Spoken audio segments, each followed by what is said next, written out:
그래서 마가복음 3장 14절에 이런 말씀이 나옵니다. 이에 12를 세우셨으니 이는 자기와 함께 있게 하시고 너희들 나와 함께 있자 이렇게 하셨습니다. 그리고 제자들은 상당히 이 예수님의 기대에 부응을 한 것처럼 보입니다. 저 갈릴리에서 예루살렘으로 또 예루살렘으로 갈릴리로 예수님께서 가시는 모든 곳을 따라다니면서 예수님 계신 곳에 제자들도 함께 있었습니다. 한 곳에 함께 있기 때문에 예수님과 제자들은 동료였다 그렇게도 말할 수가 있겠습니다. 우리 영락 가족 모든 분들이 주님 계신 곳에 함께 있는 동료가 되시기를 바랍니다. 자, 그런데 여러분 여기서 좀 생각해 볼 것이 있는데 그것은 예수님께서는 단지 동료가 되어주는 것만을 기대하신 게 아니라는 것입니다. 그보다 훨씬 넘어서서 또 다른 존재가 되어주기를 바라셨는데 예수님께서는 그들이 당신의 동지가 되기를 원하신 것입니다. 여러분, 동료와 동지는 아주 다릅니다. 예컨대 어느 회사에 함께 근무하고 아침 저녁으로 출퇴근을 같이 한다면 이 두 사람은 동료입니다. 그런데 그 회사에 어려운 노사 분규가 생겼다고 가정을 해보세요. 한 사람은 우리 권익을 더 주장할 필요가 있어 이렇게 생각하면서 농성장으로 가고 한 사람은 이만하면 됐어 회사도 어렵다는데 하면서 집으로 간다면 이 두 사람은 동료이기는 하지만 주어진 상황 속에 가진 뜻이 다르기 때문에 그들은 동지는 아닌 것입니다. 동지가 되려면 같은 뜻을 가져야 되는 것이죠. 여러분, 우리가 예수님의 동지가 된다고 할 때도 이 원리는 똑같습니다. 예수님의 동지가 되려면 예수님과 한 뜻을 가져야 됩니다. 그래서 예수님께서 원하시지 않는 것을 절대로 원해서는 안 됩니다. 또 예수님께서 원하시는 것이라면 우리도 그것을 간절하게 원해야만 예수님의 동지가 되는 것입니다. 자, 저는 우리 영락교회 모든 성도들이 우리 주님의 동지가 되시기를 원하는데요. 그럼 도대체 예수님께서는 무슨 뜻을 품고 계시는가? 이제 그게 그 다음 질문입니다. 예수님께서 가지고 계신 뜻이 어떤지를 알아야 우리가 같은 뜻을 품지 않겠습니까? 여러분, 예수님의 가슴 속에 있는 뜻은 무엇이었을까요? 이렇게 질문을 하고 대답을 시도해 본다면 그 대답은 이겁니다. 우리 예수님께서는 성부 하나님의 뜻을 품고 계셨다 하는 겁니다. 그 힌트가 되는 말씀이 겟세마네 동산에서 우리 예수님 기도하시는 대목에서 나오고 있는데 마가복음 14장 36절에 이런 말씀이 있습니다. 이르시되 아빠 아버지여 아버지께는 모든 것이 가능하오니 이 잔을 내게서 옮기시옵소서. 그 다음은 우리 화면을 보면서 다 같이 읽읍시다. 그러나 나의 원대로 마시옵고 아버지의 원대로 하옵소서 하시고. 아멘. 예수님의 기도가 어떻게 규결되느냐 하면 예수님의 원대로 되는 것을 포기하시고 내려놓으시고 하늘 아버지 하나님의 원대로 되기를 원합니다. 이렇게 기도가 끝납니다. 예수님께서는 당신의 뜻을 하나님 아버지의 뜻에 일치시키셨습니다. 자, 이렇게 되고 보니까 우리 예수님의 뜻과 하나님의 뜻이 하나가 되므로 예수님께서는 하나님의 동지가 되셨다. 이렇게도 말할 수 있겠죠. 여러분, 이제 대답이 거의 다 나왔어요. 우리가 예수님의 동지가 되려면 예수님과 같은 뜻을 품어야 된다고 그랬는데 예수님께서 품으신 뜻이 하늘 아버지의 뜻이니까 우리도 하늘 아버지의 뜻을 품어야 된다는 것입니다. 그래서 예수님과 우리가 다 하나님 아버지의 뜻을 품으면 그로써 예수님과 우리는 동지가 되는 거 아니겠습니까? 자, 그런데 여러분, 우리 마음속에 하나님 아버지의 뜻을 품고 그 하나님 아버지의 뜻을 행하면서 살면 우리에게 어떤 일이 일어날까요? 그건 뭐 말할 것도 없이 예수님의 동지가 되는 것이고, 그런데 그렇게 하다 보면 엄청난 복을 받게 되는데 그것이 무엇이냐 하면 우리가 천국의 백성이 된다는 것입니다. 여러분, 마태복음 7장 21절에 이와 같은 말씀이 있습니다. 나더러 주여 주여 하는 자마다 다 천국에 들어갈 것이 아니요 다만 하늘에 계신 내 아버지의 뜻대로 행하는 자라야 들어가리라.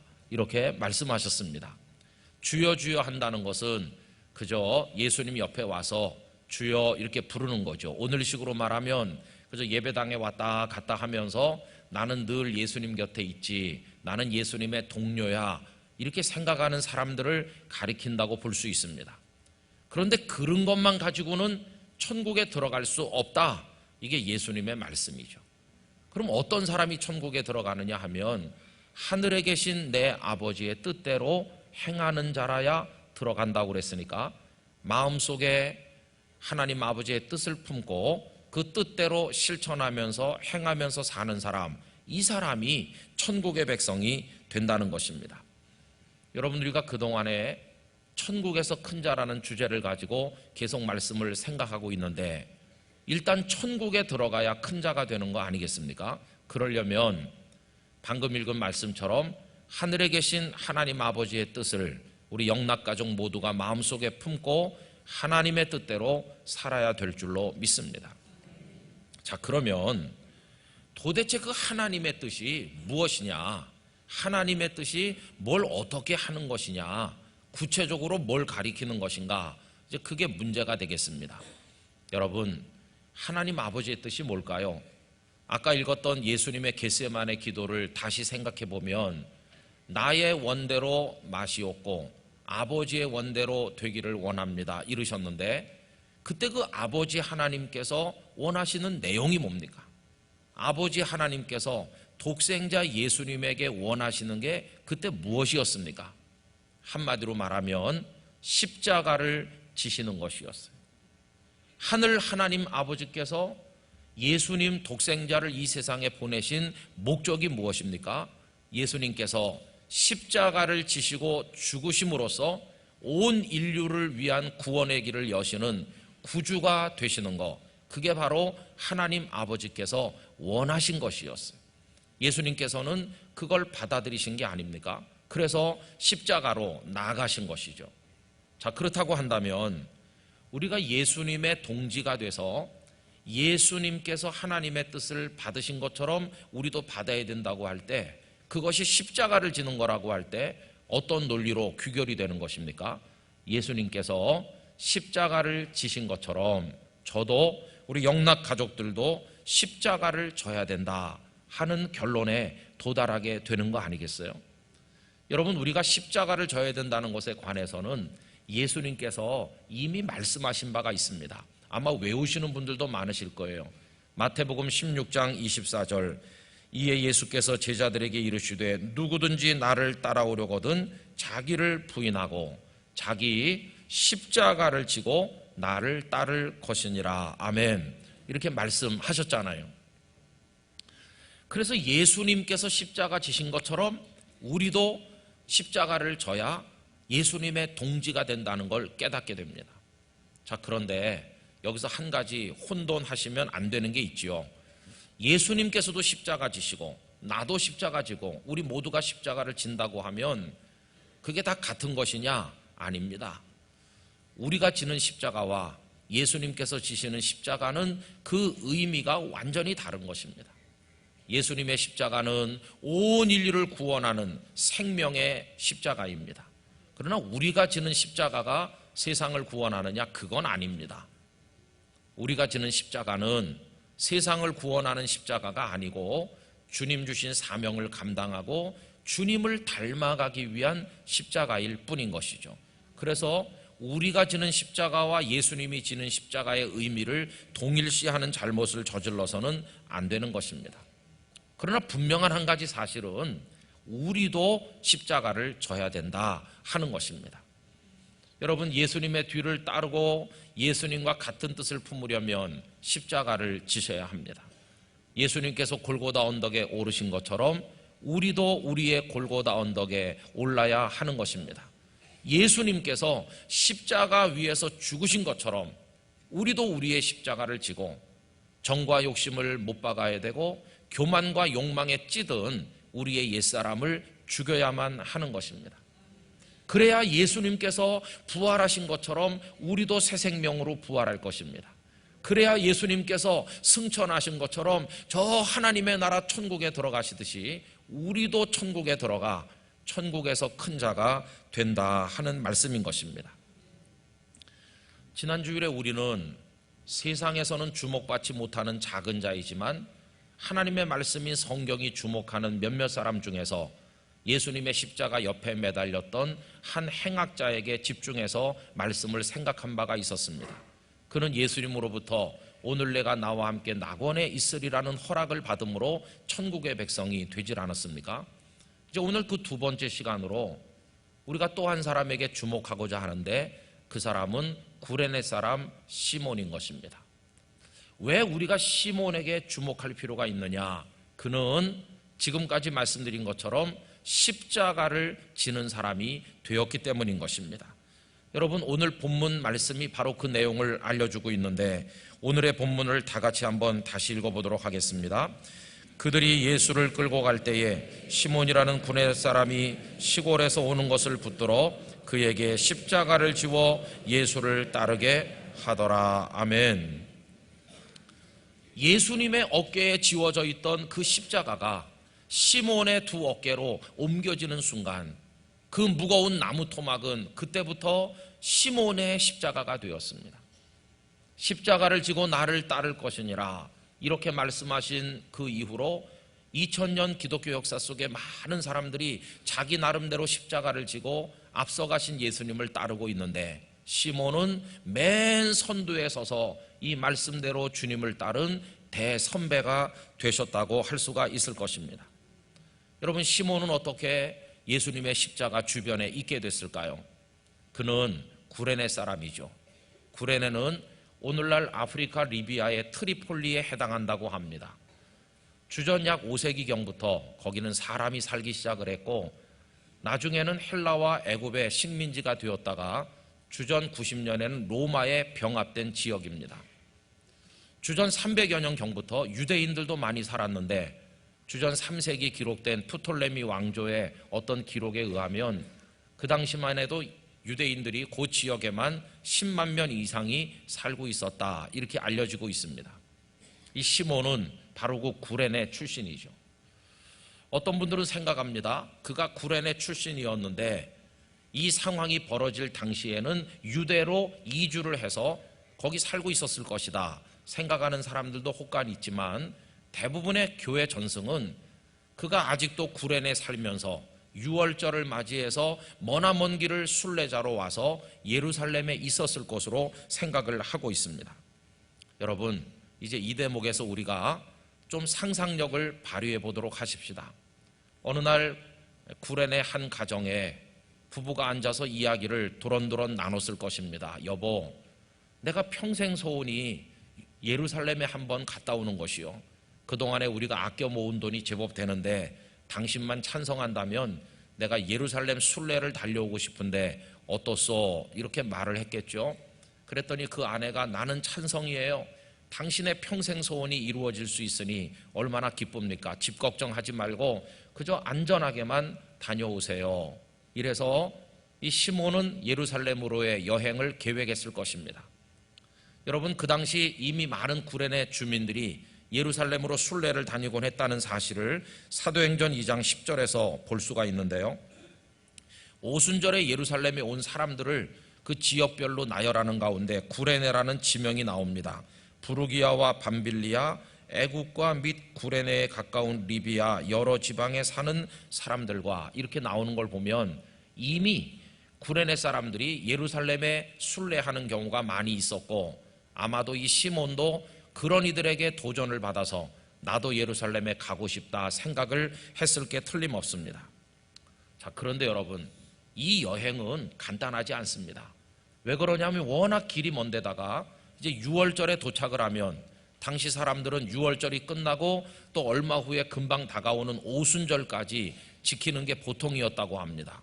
그러니 그 기간만 해도 두어 달 되고 보니까 가는 길, 오는 길, 예루살렘에 머무는 시간 계산해 보면 적어도 반년 이상은 잡아야 되는 아주 먼 여정이었습니다. 돈도 많이 필요하고 준비물도 얼마나 많이 갖춰야 되겠습니까?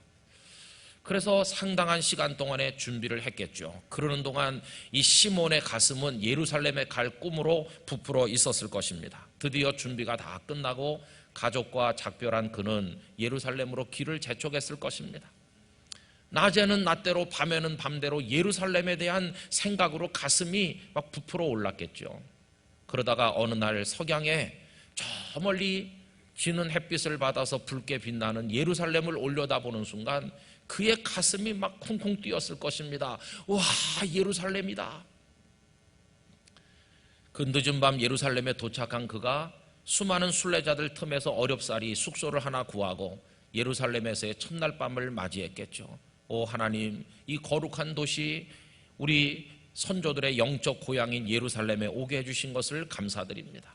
내가 여기서 하나님을 더 가까이 모시고 경건한 순례자가 되게 해주세요.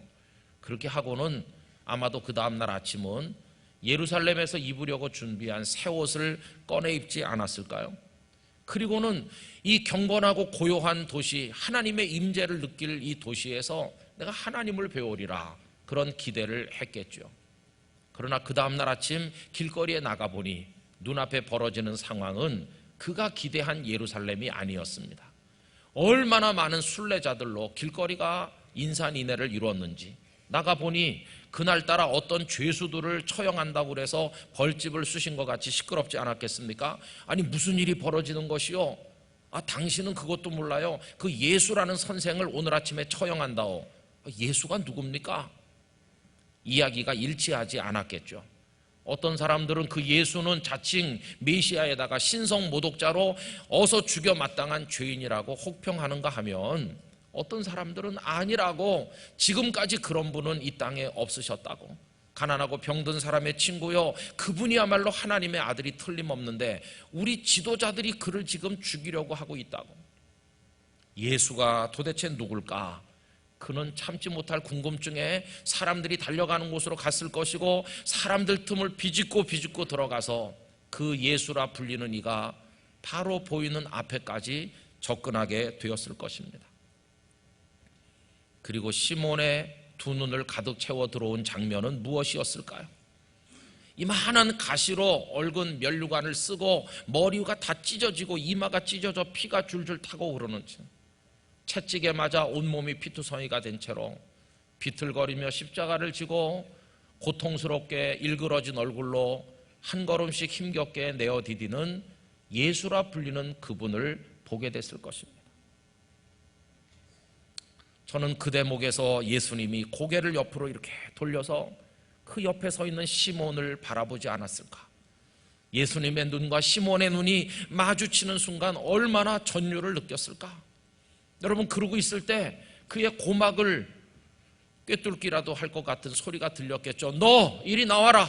저 십자가 대신 져. 예수님의 십자가를 대신지라는 로마 병정에 외치는 소리였겠죠. 어떻게 거역하겠습니까? 그는 비틀거리듯 앞으로 나가서 그 피투성이가 된 십자가를 받아서 자기 두 어깨에 졌을 것입니다. 그 마음이 어땠을까요? 기뻤을까요? 아니요. 굉장한 불만과 울분과 원통함을 느꼈을 것입니다.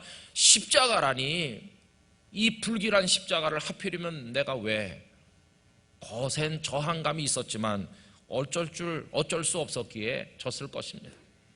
그래서 여러분, 이 장면을 마태복음 27장 32절에는 억지로라는 단어를 포함해서 이렇게 기록하였습니다. 나아가다가 시몬이란 구레네 사람을 만나매 그에게 예수의 십자가를 억지로 지워가게 하였더라. 여러분, 그런데 보세요. 그 예루살렘에서 그의 인생이 완전히 전환되었습니다. 그것도 또 이 십자가를 짐으로써 완전히 바뀌게 됐습니다. 그 혼돈의 도시 예루살렘에서 그의 인생이 180도 달라졌습니다. 어떻게? 예수라 불리는 그분을 좋아하였기 때문입니다. 그런데 참 이상하게 만났습니다. 이 세상에 시몬 이외에는 그렇게 예수님을 만난 사람이 없습니다. 그 전에도 그 후에도 없는데 어떻게 그분과 만났나? 그분의 피에 물든 십자가를 짊어지는 방식으로 예수님은 그의 인생 속으로 들어오신 것입니다. 억지로 진 십자가였고 분노로 진 십자가였으나 바로 그 순간 그의 인생이 확 바뀌어 축복의 사람으로 달라지게 되었습니다. 여러분, 그는 어떤 은혜를 입었을까요? 우선 그는 예수님과 가장 가까운 거리에 있게 됐습니다.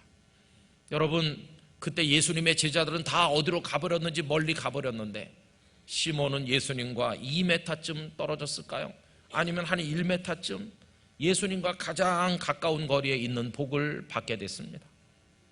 뿐만 아니라 예수님께서 그를 바라보시며 눈으로 말씀하셨을 것입니다. 고맙다 시몬, 나 너를 잊지 않을 것이다. 내 십자가를 지고 나를 따를 많은 나의 사람 중에 네가 첫 번째 사람이구나, 이렇게 속삭여 주셨을 것입니다. 그리고 무엇보다 놀라운 은혜는 그가 십자가를 받아드는 순간 그의 손에 예수님의 피가 맺고, 그리고 그의 어깨에 지는 순간 그 십자가를 물들인 피가 그의 옷을 타고 스며들어서 그의 등판에, 그의 어깨에 그 피가 묻게 됐을 것입니다. 그 피가 무슨 피입니까? 그 피가 세상을 구원하는 생명의 피입니다. 모든 죄를 씻는 거룩한 피, 보혈이 아닙니까? 예수님의 보혈을 자기 몸에 제일 먼저 바른 사람, 이 영광스러운 보혈을 체험한 사람, 그가 바로 시몬인 것입니다. 그는 예수님 가까이에서 예수님의 거친 숨소리를 들은 사람이 아닙니까? 골고다 언덕 위에까지 그 십자가를 지고 가서 그 다음엔 그가 도망쳤을까요? 저는 그렇지 않다고 생각합니다. 그는 거기서 마지막까지 지켰을 것입니다. 그분이 어떻게 십자가 위에 눕혀지고 못이 박히는지 그걸 두 눈으로 똑똑히 보고, 그 십자가가 세워질 때 주님의 몸이 출렁하면서 매달리는 것도 보고, 십자가 위에서 6시간 동안 고통받는 장면을 다 보고, 그분이 진액을 짜내듯이 7마디 말씀하는 걸 다 듣고, 그리고 그분이 다 이루었다고, 내 영혼을 아버지 손에 부탁하나이다 하면서 숨을 거두시는 장면까지 그는 다 보았을 것입니다. 그는 위대한 십자가 현장의 1차 목격자요, 증인이 되지 않았겠습니까? 교우 여러분, 누가 예수님을 제일 잘 아는 사람일까요? 예수님의 동료였던 제자들입니까? 아닙니다. 그들은 이 자리에 없습니다. 예수님께서 세상에 오신 목적이 메시아 되는 것이요, 그 사역의 핵심이 십자가를 지는 건데, 그 십자가 현장에 제자들은 없었습니다. 그 현장에 있었던 이는 시몬이었고, 그는 그저 있었던 것이 아니라 주님의 어깨를 짓누르던 십자가가 얼마나 무거운 것인지를 함께 지고 함께 고통받음으로써 주님의 고통 속에 조금이라도 같이 들어간 동지가 된 거 아닙니까?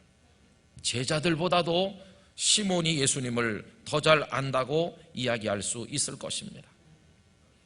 여러분, 이렇게 되므로 이 시몬의 가정이 받은 복은 놀랍습니다. 세월이 많이 지났을 때 이 시몬의 아들과 시몬의 아내가 로마 교회 귀한 중심 인물로 우뚝 서 있게 되었습니다. 그걸 보여주는 말씀이 바울 사도를 통해서 기록하게 하신 로마서 16장 13절 말씀입니다. 주 안에서 택하심을 입은 루포와 그의 어머니에게 문안하라. 그의 어머니는 곧 내 어머니니라. 여러분, 루포는 시몬의 아들입니다. 그리고 루포의 어머니가 바로 시몬의 아내입니다. 그런데 당시 기독교 세계 최고의 존경받는 인물인 바울 사도께서 이 시몬의 아내를 가리켜 뭐라고까지 말하느냐 하면 나의 어머니시다, 극 존칭으로 그녀를 높이는 걸 보니 로마 교회 이 시몬의 가족들이 가장 존경받는 가문이 되어 있다는 걸 알 수 있지 않습니까? 그의 이 억지로 진 십자가가 복이 되어서 그의 가문을 초대교회에 빛나는 신앙의 명문 가문이 되도록 만든 것입니다. 우리 영락 가족 여러분, 기독교 신앙의 핵심 신비는 다른 데 있는 게 아니라 십자가에 있습니다. A.W. 토저는 나는 진짜인가 가짜인가라는 그의 책 제1장의 제목을 이렇게 붙였습니다. 진짜는 험한 십자가를 부끄러워하지 않는다. 그러면서 그분은 십자가의 도가 멸망하는 자들에게는 미련한 것이지만 구원을 받는 우리에게는 하나님의 능력이라는 고린도전서 1장 18절 말씀을 인용하면서 그리스도인들이 세상 사람들이 사는 방식대로 편안하고 안락하게 살지 않고 십자가를 지는 정신으로 어떻게 사는지를 설명하고 있습니다. 여러분, 그 중에 몇 마디를 여러분들에게 읽어드리도록 하겠습니다. 그리스도인들은 하늘의 아들로서 이 땅의 사람들 중에서 승리를 거두려면 세상의 방법을 따르지 말고 오히려 그와 반대로 살아야 한다는 것을 배운다. 그리스도인들은 안전하기 위해서 오히려 자신을 위험에 빠뜨리며 목숨을 구하기 위해 오히려 목숨을 잃는다. 높아지려면 낮아져야 한다. 가장 약할 때 가장 강하고 가장 강할 때 가장 약하다. 가난하지만 다른 사람을 부유하게 만들 능력이 있으며 부유해지면 오히려 그 능력이 사라진다. 남에게 많이 주면 자신도 많이 소유하게 되지만 많이 소유하려 하면 오히려 가장 적은 것이 남는다. 이런 깨달음을 가지고 그렇게 살려고 노력하는 사람이 바로 십자가를 지는 그리스도인의 삶이라 하는 것입니다. 교우 여러분, 이 말씀을 한 주간 내내 묵상하면서 이걸 타이핑을 하고 원고를 만들고 읽고 또 읽고 묵상하면서 제 마음에 가장 큰 부담으로 다가온 게 있습니다. 그것은 저의 삶에 십자가가 없다는 것입니다. 십자가를 져야 되는데, 주님의 동지가 되어야 되는데, 이렇게 편안한 환경에서 편안한 목회를 하는 저에게 무슨 고난이 있으며 무슨 십자가가 있습니까? 저는 질문하고 싶습니다. 오늘 2부 예배 참석한 영락교회 교우님들에게는 예수님을 위해 지시는 무슨 십자가가 있으신가요? 여러분은 십자가가 있으시다고 생각하십니까? 이런 우리들이 조금이라도 예수님의 뜻과 같은 뜻을 품고 십자가를 지는 그리스도인이 되기 위해서 이제 우리는 주님을 사랑하는 마음으로 조금 더 낮추기를 원합니다. 조금 더 피곤하게 사는 걸 기뻐하길 원합니다. 주님의 복음을 위해, 주님의 이 몸된 교회를 위해서 조금 더 희생하면서 힘들게 살기를 선택하는 우리가 되기를 원합니다. 나 주님을 위해 좀 어렵게 살고 있어요. 좀 힘들고 피곤하기 시작했어요. 아, 이제서야 내게 조그만 십자가가 주어지기 시작했구나. 그 사실에 대해서 깊이 감사하는 우리 모두가 되기를 원하는 것입니다. 윤동주 시인은 십자가라는 제목의 시를 지으셨죠. 그 시의 후반 부분이 이렇습니다. 괴로웠던 사나이, 행복한 예수 그리스도에게처럼 십자가가 허락된다면 모가지를 들이우고 꽃처럼 피어나는 피를 어두워가는 하늘 밑에 조용히 흘리겠습니다. 윤동주 시인은 예수님을 가리켜 괴로웠던 사나이라고, 왜? 십자가 지니까, 힘드니까. 그런데 그 다음에는 행복한 예수 그리스도라고 부르고 있습니다. 여러분, 십자가는 어려운 것이지만 우리 몫에 태인 십자가를 지고 예수님의 뒤를 따른다면 힘들지만 우리는 행복한 성도가 될 것입니다. 그러면서 우리는 천국의 사람이 되어서 십자가 지고 따르는 이들을 하늘에서 높여주시는 하나님의 상급을 얻게 될 것입니다. 우리 영락 가족들이 안락하고 편안한 신앙생활 꿈꾸지 말고 앞서가신 예수님의 뒤를 따라 십자가를 지는 성도, 오늘의 구레네 시몬이 되시기를 주님의 이름으로 축원합니다. 다 같이 기도하겠습니다. 오 거룩하신 아버지 하나님, 십자가를 지고 따르는 것이 주님의 동지가 되는 것이며 그런 이들이 천국의 백성이 되는 원리를 배웠습니다. 오늘 저희들로 구레네 시몬처럼 십자가를 지고 주님의 뒤를 따르는 믿음을 가지도록 복을 내려 주옵소서. 예수님 이름으로 기도드리옵나이다. 아멘.